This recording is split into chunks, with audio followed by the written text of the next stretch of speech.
Isang plaque of appreciation ang ipinagkaloob ng The Philippine Movie Press Club Incorporated sa ating Chief Public Attorney dahil sa kanyang di matatawarang pagsaserbisyo sa publiko at walang maliw na pagsuporta sa nasabing samahan. Panoorin po natin ang acceptance speech ng ating hepe, PAO Chief Persida Acosta.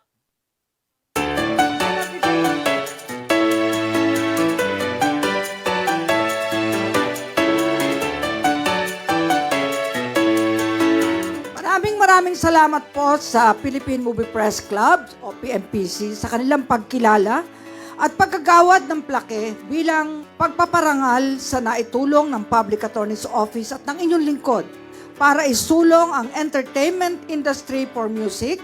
Maraming salamat sa mga opisyales sa pamumuno ni Mr. Rodel Fernando de Ocampo at ang lahat ng kanyang mga kasamang opisyales. Mabuhay po kayo. At ako po at ang aking kasama sa Public Attorney's Office. Lahat po kami sumusuporta sa muling pagbabalik ng ningning at kulay ng musika sa sambayanang Pilipino sa pamamagitan ng magagaling nating mga actors at mga singers na sadyang nakakaaliw, nakakabawas ng problema, nakapagpapasaya ng ating isipan at ng ating kalooban.